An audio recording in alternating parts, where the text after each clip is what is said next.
Very good. आज आपका second lecture है और चल रहा है electric charges and field.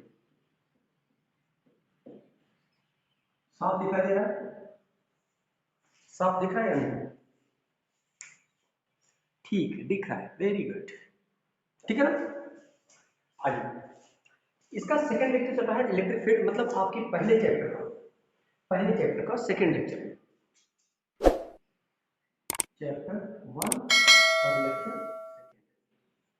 Second. ठीक है, कल हमने बात कर लिया था इलेक्ट्रिक चार्जेस क्या होते हैं, उनकी प्रॉपर्टीज क्या है, उनके अंदर कौन कौन से गुण पाए जाते हैं, इन सारी चीजों पर डिस्कशन हमने कर लिया। आज हम बात करेंगे कूलॉम्स लॉ।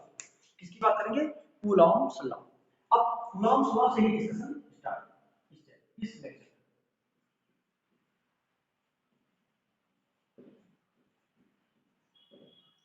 मतलब कूलॉम का नियम, कूलॉम का नियम। ठीक, आप जानते हैं कि जो कूलॉम का नियम है वो क्या करता है? एक कुछ नहीं जानते हैं क्योंकि अभी तो आपने पढ़ा ही नहीं है, तो कहां से जानेंगे? आइए पहले हम बोलते हैं क्लास 9 से चलते हैं। क्लास 9 में आपने पढ़ा था गुरुत्वाकर्षण बल, मतलब ग्रेविटेशनल फोर्स। याद आ रहा है? ग्रेविटेशनल फोर्स आपने पढ़ा था, तो आपने कहा था जो फोर्स होता है वो डायरेक्टली प्रोपोर्शनल होता है उनके दोनों बॉडी के मासेस के प्रोडक्ट, इनवर्सली प्रोपोर्शनल होता है उनके बीच की डिस्टेंस के स्क्वायर। इन दोनों को कंबाइन करने पर आपको एक इक्वेशन मिलता था F = m1 m2/r²। थोड़ा सा और सॉल्व करते थे तो आप प्रोपोर्शनलिटी हटाते थे, आपको मिल गया था ये equation F = g m1 m2/r²। मिल गया?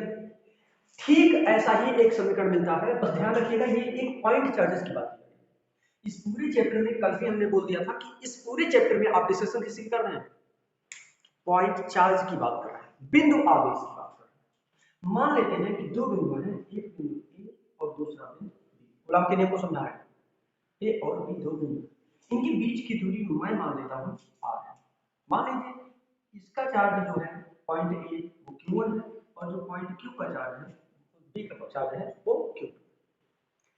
कूलॉम ने एक रिलेशन दिया, इन्होंने कहा ये बॉडी ए बी पर और बॉडी बी ए पर एक फोर्स एक्सर्ट करेगा। कैसा फोर्स लगाएगा? इंटरएक्टिव फोर्स लगाएगा, इंटरएक्टिव या फोर्स ऑफ इंटरेक्शन। ये जो इंटरेक्शन फोर्सेज होते हैं वो दो प्रकार के होते हैं, या तो अट्रैक्टिव फोर्स ऑफ अट्रैक्शन मतलब लगा सकते हैं अट्रैक्टिव फोर्स, या रिपल्सिव फोर्स या फोर्स ऑफ रिपल्शन लगा सकते हैं। इसी दोनों को इंटरएक्टिव फोर्स कहा जाता है। ठीक है, तो इन्होंने कहा ये जो फोर्स अप्लाई करेंगे वो इंटरएक्टिव फोर्स होगा, मतलब इसके अंदर से फोर्सेज लगेंगे और ये दो प्रकार की होती हैं, हो सकता है अट्रैक्शन लगे, हो सकता है रिपल्सन लगे। चार्ज की प्रॉपर्टी जब हमने पढ़ा था तो हमने देखा था कि जो Q1 है, अगर Q1 भी पॉजिटिव चार्ज है, Q2 भी पॉजिटिव चार्ज है, तो ये जो फोर्स अप्लाई करेंगे वो फोर्स ऑफ रिपल्सन अप्लाई करेंगे, इसलिए क्योंकि दोनों चार्जेस क्या हैं?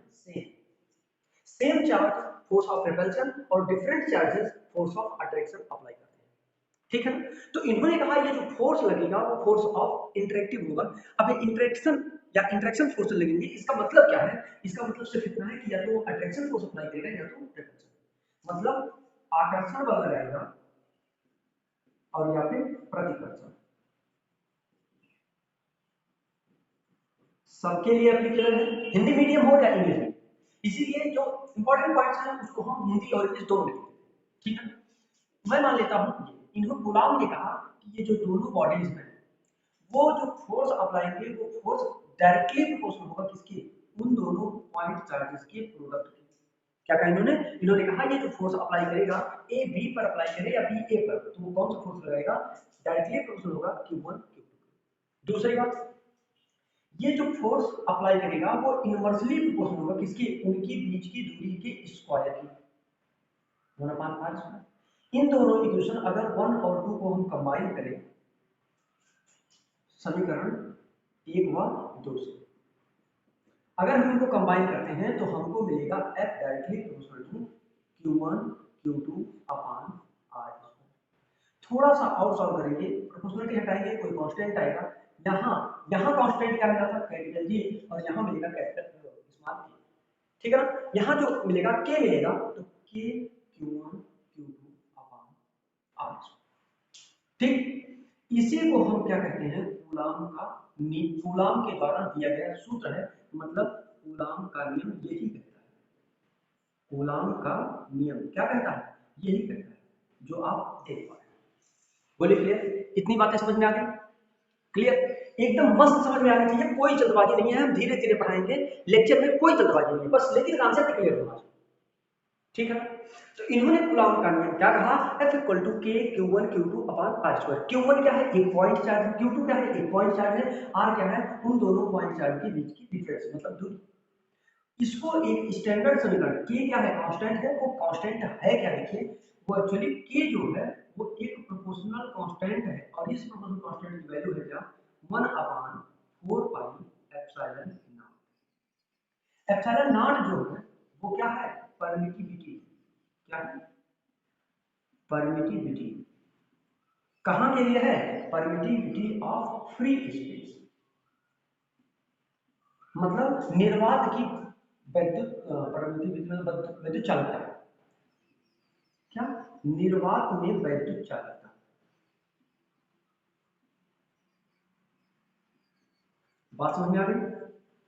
जो ये परमिटिविटी जो एप्सिलॉन नॉट है, इसकी एक वैल्यू है, एप्सिलॉन नॉट की क्या वैल्यू है, इसकी वैल्यू है 8.85 इंटू 10 टू द पावर -12, दिखाई दे रहा है, चलिए जो एप्सिलॉन नॉट है, वो एप्सिलॉन नॉट की वैल्यू होती है 8.85 इंटू 10 टू द पावर -12, इसका मात्रक होता है क्या, अगर हम बात करें कि इसका मात्रक क्या होता है, तो आप ये जानिए coulomb square upon newton metre square, या फिर आप इसको लिख सकते हैं coulomb square newton inverse metre inverse, sorry metre to the power -2, ठीक है ना, ये इसकी वैल्यू होती है। अगर इसको देखें थोड़ा सा और बता दें आपको, जब इसको सॉल्व किया जाता है, सारी वैल्यूज रखी जाती हैं, तो इसकी वैल्यू आती है 9 इंटू 10 टू द पावर, ये है किसकी वैल्यू, इसकी मतलब के की जो वैल्यू है वो ये है। समझ में आ रहा है, कोई डाउट किसी को, कोई डाउट, डाउट है तो बोल सकते हैं, बोलिए क्लियर। अब हम बात करते हैं आपसे इसी के अगले सीरीज में, इसी का अगला पॉइंट क्या आएगा, ये जानना इसलिए आवश्यक है क्योंकि ये चीजें कूलाम ने जो कहा है वो बड़ी बहुत अच्छी अच्छी चीजें कहा है, मतलब आपको ये बता दूं, कल भी हमने बताया था प्रीवियस लेक्चर में कि जो ये पॉइंट चार्जेस का डिस्कशन आप कर रहे हैं, ये कहां कर रहे हैं, निर्वात में कर रहे हैं, कहां कर रहे हैं, वैक्यूम में, अर्थात निर्वात में। ये टोटल स्टडी जो हो रही है वो कहां हो रही है, निर्वात में। ऐसी निर्वात एक ऐसी जगह होती है जहां हवा भी नहीं है, किसी और माध्यम की तो बात छोड़ दीजिए, वहां हवा भी नहीं है, ऐसी जगह पर बैठ करके इसकी स्टडी की जा रही है, बात समझ में आ गया।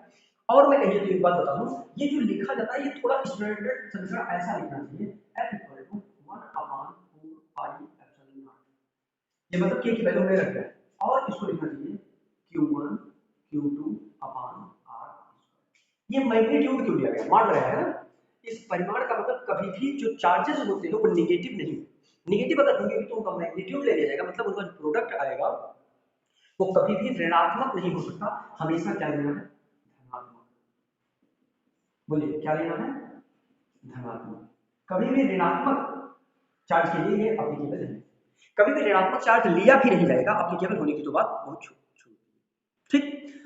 इसको हम और बता दें, ये जो पॉइंट चार्जेस होते हैं, आप इस पॉइंट चार्ज को जोड़ करना पड़ेगा, ये जो ए और बी है इसको थोड़ा सा जोड़ करता हूं, मतलब ये है पॉइंट चार्ज, ये हमेशा कौन सा चार्ज है, सेंट्रल चार्ज है, मतलब इस पॉइंट के केंद्र पर ये आप बल लगता है, जो ये लगता है, कूलॉम का नियम क्या बताता है, एक बल कार्य करता है, एक बल है, देखिए इसलिए लिखा गया है F equal to K Q1 Q2 upon R, है ना, इसका मतलब ये एक बल है, और जो बल है वो कैसा बल है, सेंट्रल फोर्स है, कैसा बल, केंद्रीय बल, कैसा बल, केंद्रीय बल, ठीक है। और इसीलिए जो ये दोनों लगाते हैं वो ए और बी दोनों जो होते हैं वो स्फेरिकली क्या होते हैं, सिमेट्रिक होते हैं, क्या होते हैं, स्फेरिकली सिमेट्रिक होते हैं। एक एक बात को पॉइंट आउट करते चलिए, ये क्या होते हैं, स्फेरिकली होते हैं और स्फेरिकली सिमेट्रिक होते हैं, और कैसे काम करते हैं, ये केंद्रीय बल मतलब सेंट्रल फोर्सेस है। ये जो F इक्वल टू 1/4πε0 के ओवर रूट ओवर r² मिला, ये क्या मिला, सेंट्रल फोर्स मतलब केंद्रीय बल। बात समझ में आ गई। अगर हम थोड़ी देर के लिए ये बोल रहे हैं आपसे कि मैं मान लेता हूं कि जो Q1 और Q2 है, जो Q1 Q2 है, देखिए हम कह रहे हैं कि जो Q1 Q2 है, अगर हम Q1 की वैल्यू 1 कूलम मान लें, Q2 की वैल्यू 1 कूलम मान लें, और उनके बीच की जो डिस्टेंस r है उसको भी हम 1 मीटर मान लें, तो क्या मिलेगा, यही तो स्टैंडर्ड समीकरण है तीसरा। अब इस स्टैंडर्ड समीकरण से, इस स्टैंडर्ड समीकरण में ये वैल्यू सारी पुट कर दी, देखिए क्या मिलेगा, मिल जाएगा F इक्वल टू 1/4πε0, Q1 की वैल्यू 1 है, Q2 की वैल्यू भी 1 है, अपान R की वैल्यू क्या है 1 है, तो 1 का स्क्वायर। इसका मतलब मिल जाएगा 1/4πε0। अरे 1 से मल्टीप्लाई डिवाइड करने से कोई अंतर नहीं है। इसका मतलब मैं कह सकता हूं जो F की वैल्यू मिलेगी वो क्या मिलेगी, 9 × 10⁻⁹ क्या कूलम स्क्वायर पर newton metre to the power -। ये किसके लिए है, एकांक बिंदु आवेश के लिए, इसके लिए है एकांक बिंदु आवेश, मतलब यूनिट पॉइंट चार्ज के लिए, यूनिट पॉइंट चार्ज। वही समझ में आ रहा है, कोई डाउट है किसी को? अगर आपको कोई डाउट हो तो आप जस्ट रिप्लाई करेंगे, कमेंट करेंगे, तो हम इंप्रूवमेंट कर देंगे। जो हमको ऐसा लगेगा कि जो जैसे आपको नहीं समझ आ रहा तो आप बताएंगे, तो हम इंप्रूवमेंट कर देंगे कि क्या चीज ऐसा है बोल दिया होगा कि जो समझ में ना आए। और एक चीज बता, जो ये चार्जेस होते हैं, चार्जेस, क्यू क्यू क्या है, चार्ज। जो चार्ज है उसका यूनिट जो होता है वो यूनिट होता है, अभी आपने लिखा कूलम, क्या लिखा कूलम, मतलब सी से रिप्रेजेंट कर। ये जो कूलम है ये बहुत बड़ी यूनिट है, क्या है, बिग यूनिट है। इसकी छोटी छोटी यूनिटें हमको यूज करनी है, जैसे माइक्रो कूलम, पहले मिली कूलम और माइक्रो कूलम, और किसकी बात करनी है, माइक्रो, मतलब इसको हम यूज करेंगे, ये तो बहुत बड़ा मात्रा है, इसको नहीं यूज करेंगे। माइक्रो कूलम को एम सी लिखते हैं और मिली कूलम को एम सी लिखते हैं और माइक्रो कूलम को माइक्रोन सी लिखते हैं, ठीक है। इन सारी चीजों पर विशेष करके आप ध्यान देते रहे। मतलब जो ये फोर्स लगेगा, ये क्या लगेगा, अरे फोर्स है, फोर्स का यूनिट न्यूटन मीटर सॉरी, है ना, ये फोर्स है, फोर्स का यूनिट क्या होता है, न्यूटन, इतना न्यूटन का फोर्स अप्लाई करेगा जब ये यूनिट चार्ज होगा। जब एकांक बिंदु आवेश होगा तब इतना फोर्स अप्लाई करेगा, कितना, 9 × 10⁻9 न्यूटन। बात समझ में आई? मतलब अगर हम बात करें तो आपको इतनी बातें समझ में आई कि कूलम का नियम किसे कहते हैं, कहां अप्लाई होता है, अगर एकांक आवेश हो तो उसके लिए क्या मिलेगा, कितना फोर्स एक्सर्ट करेगा वो, और ये कहां बात करते हैं, निर्वात में बात करते हैं, एप्सिलॉन नॉट की वैल्यू क्या होती है, इन सारी चीजों पर डिस्कशन होगा। बोले क्लियर? बातें समझ में आनी चाहिए, अगर बात एकदम नीट एंड क्लीन समझ में आ रही है तो हमको आगे बढ़ना चाहिए। बोलिए, बढ़ जाते, चलिए आइए देखिए। अब हम कूलम के नियम को बताएंगे आपसे कि जो परमिटिविटी, जो अभी हमने बताया कि कूलम के नियम में जो परमिटिविटी यूज किया गया है, वो परमिटिविटी, जो परमिटिविटी यूज किया गया है वो परमिटिविटी कैसा, मतलब एब्सोल्यूट परमिटिविटी क्या होती है, हम इस पर बात करेंगे, ठीक है ना। किसकी बात करेंगे, एब्सोल्यूट परमिटिविटी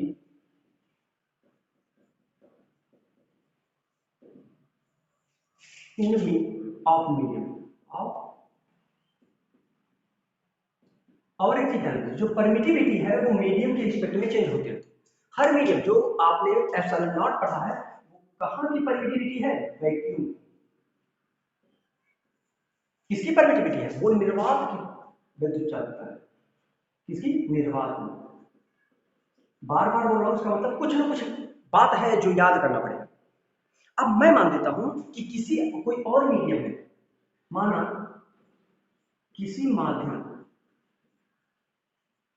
की परमिटिविटी कितना है, हमने मान लिया एप्सिलॉन है, तो कूलम का नियम क्या बनेगा, एफ मीडियम के लिए, एफ मीडियम के लिए क्या बनेगा, जल्दी बोलिए, तो हो जाएगा 1/4 pi epsilon not into epsilon Q1 Q2 upon R। क्या बनेगा? यही बनेगा ना विदाउट किसी को। और मैं मान लेता हूं कि जो ये यहाँ एप्सिलॉन है वो क्या अभी आपने लिखा है, मान लीजिए कि किसी परमिटिविटी किसी माध्यम की परमिटिविटी, ठीक है ना, किसी परमिटिविटी जो है ये किसी माध्यम की। अब अगर ये किसी माध्यम की परमिटिविटी है, एब्सोल्यूट परमिटिविटी जिसे आप कह सकते हैं, अगर किसी माध्यम की एब्सोल्यूट परमिटिविटी है तो जो इक्वेशन आपने पहले लिया था वो और ये मतलब अभी आपने 1 मिनट पहले आपको मिला था वैक्यूम में या इलेक्ट्रिक इसको कहते हैं एफ इलेक्ट्रिक फील्ड जो इलेक्ट्रिक फोर्स जो है वो 1/4 pi epsilon naught Q1 Q2 upon R। चलिए मान लगा लेते हैं क्योंकि मैग्नीट्यूड ही होता है हमेशा पॉजिटिव होता है इसमें ऐसा। अगर हम कहते हैं कि आपसे ये क्या होगा अगर इन दोनों की रेशियो निकालने की मैं बात करूं कि क्या होगा, तो आप मीडियम इसको वैक्यूम v लिख देते हैं, इसको मीडियम को m लिख देते हैं, मीडियम को m और v को वैक्यूम को v। तो क्या हो सकता है fv अपॉन fm हम लिख सकते हैं, नहीं लिख सकते? ध्यान दिएगा इसको समीकरण 3 था ही 3 और इसको हमने 4 बना दिया, मतलब लिख सकते हैं समीकरण 3 डिवाइडेड बाई 4। अब अगर हम देखें तो ये मिल जाएगा 1/4 पाई एप्सिलॉन नॉट और ये मिल जाएगा Q1 Q2 अपॉन R पर। यहाँ क्या हो जाएगा वही बात यहाँ नीचे हो जाएगा F vacuum upon F medium 1/4 pi epsilon not into epsilon, ध्यान से देखिएगा Q1 Q2 अपॉन R। बोलिए ठीक है यहाँ से। अगर हम देखें तो Q1 Q2 upon R square यहाँ से कैंसिल हो जाएगा। अगर देखिए तो 1/4 पाई 4 पाई भी कैंसिल हो जाएगा, बचेगा ये देखिए रेसिप्रोकल होगा E अपॉन एप्सिलॉन नॉट, ठीक है epsilon not upon epsilon naught. ये क्या है? ये है एब्सोल्यूट परमिटिविटी और एब्सोल्यूट परमिटिविटी को एप्सिलॉन R से जल्दी बोलिए क्या लिखा है, ये एप्सिलॉन R इक्वल टू लिखा हुआ है epsilon upon epsilon not.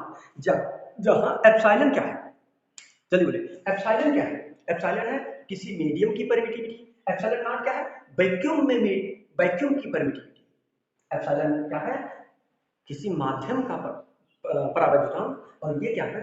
Vacuum का परावैद्युतांक। ई नॉट लिखा हुआ है साफ साफ, है ना। अगर हम देखें तो इसको ई नॉट बाई ई इसको हम बोल सकते हैं रिलेटिव परमिटिविटी। क्या कहेंगे? Relative permittivity.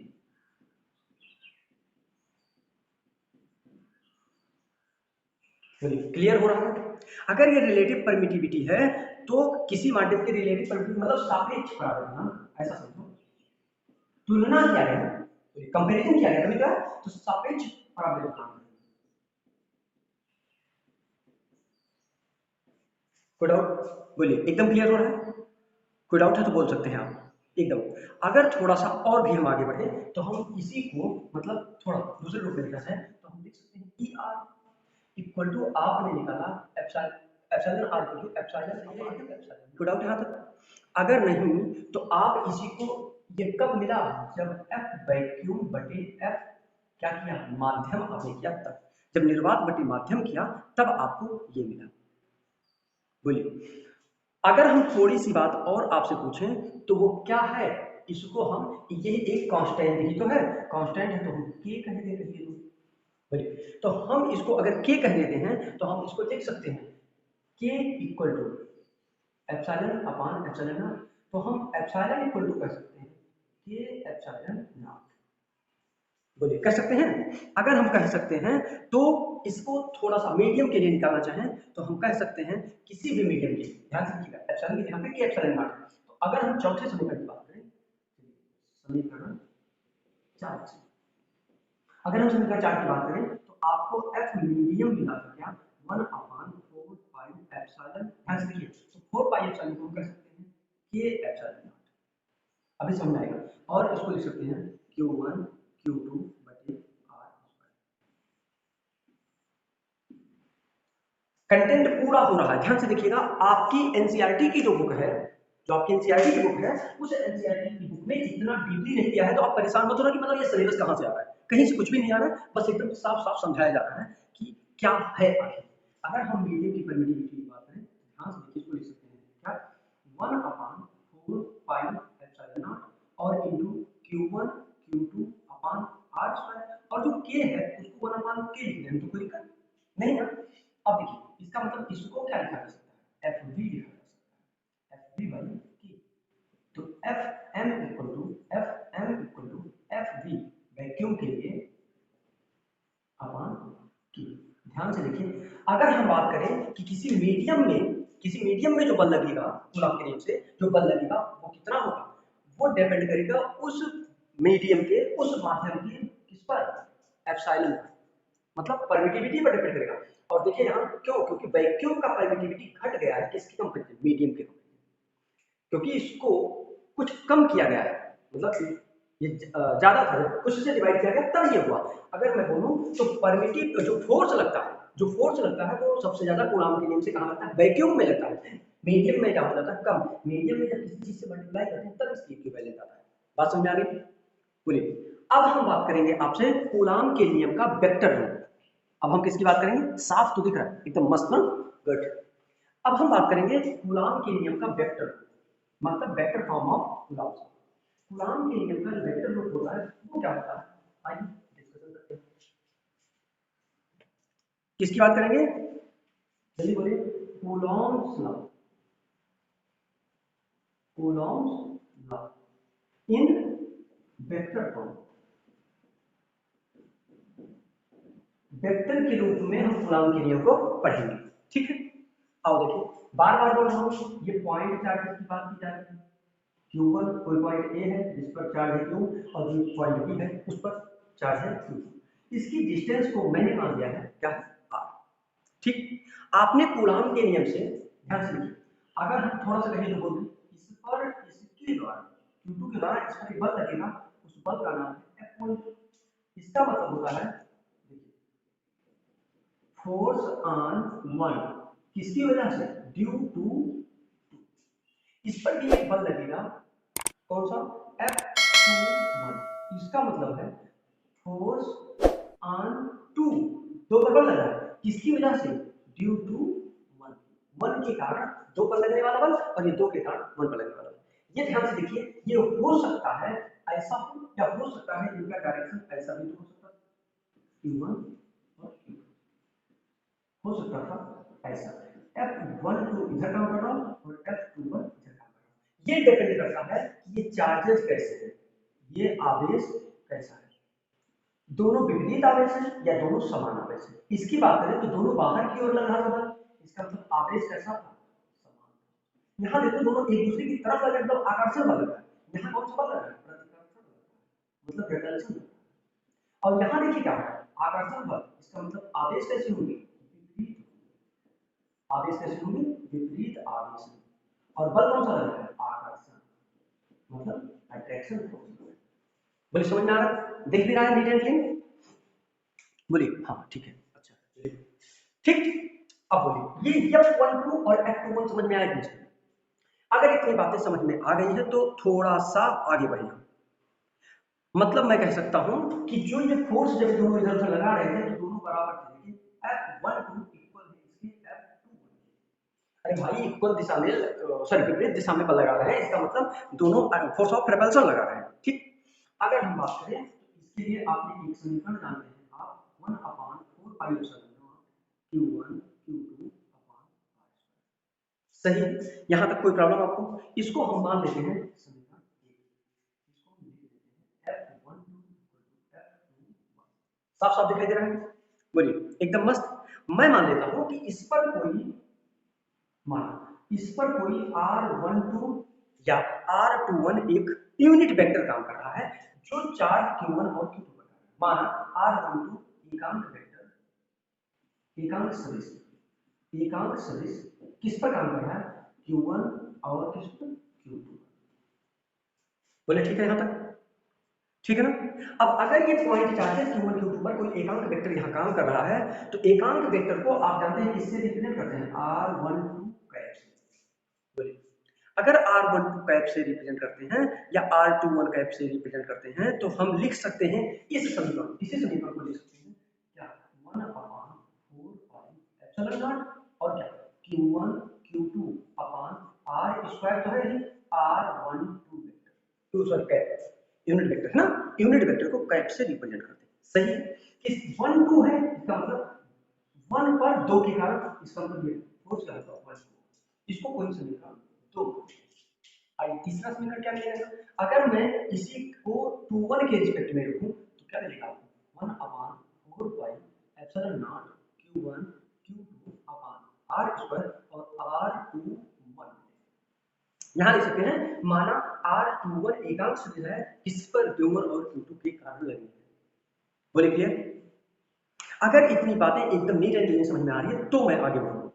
बोलिए इतनी बातें एकदम समझ में आई? पहला ये तो स्टैंडर्ड समीकरण था ही, 1/4 pi epsilon naught q1 q2 upon r square.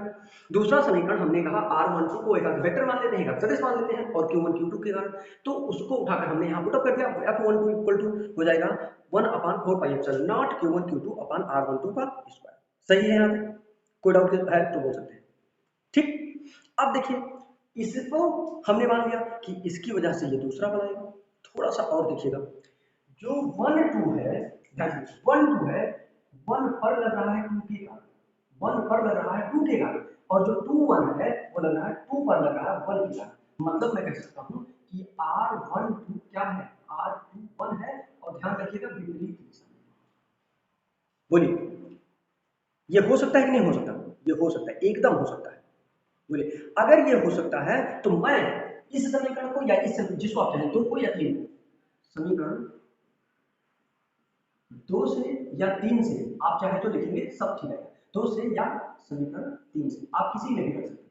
तो आपको 2 से अगर मैं बात करूं, मैं 2 की बात करूं, तो इसको लिख सकते हैं f12 equal to 1/4 pi epsilon naught q1 q2 upon r square. और जब ये एक दूसरे के बराबर है तो क्या माइनस r21 नहीं लिख सकते?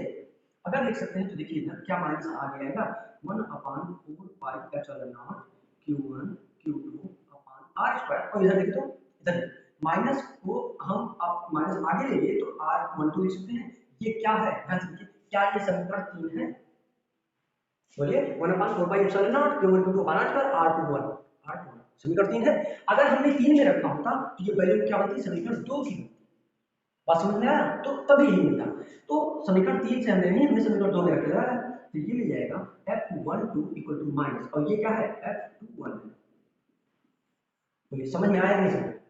अगर हम ये चीज 3 में रखे होते तो क्या होता, तब ये हो जाता f21 लेकर के चलते आप, लेकिन में रखते ये लेकर चलते, और ये क्या मिल जाता, तो ये मिलता माइनस f12, समझ में आया कि नहीं?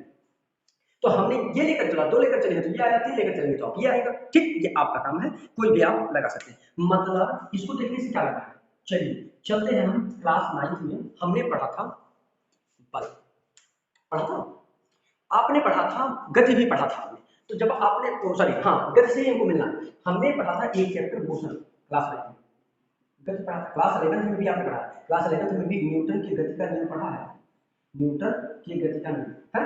तो वहीं से हम देखते हैं न्यूटन का तीसरा नियम था क्रिया प्रतिक्रिया का नियम, याद आ रहा है? तो क्रिया प्रतिक्रिया का नियम आपको या तो मिलता था f12 equal to f21 with direction, या फिर आपको मिलता था fab equal to minus fb, याद है? तो देखिए f21 equal to minus f12, मतलब कूलॉम का नियम, मैं कह सकता हूं कि कूलॉम का नियम एग्री करता है किससे, क्रिया प्रतिक्रिया के नियम से, अर्थात न्यूटन की थर्ड लॉ से।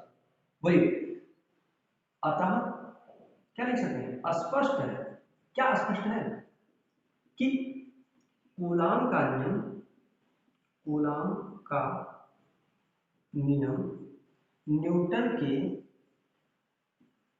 तृतीय नियम, तीसरा मतलब तृतीय नियम से सहमत,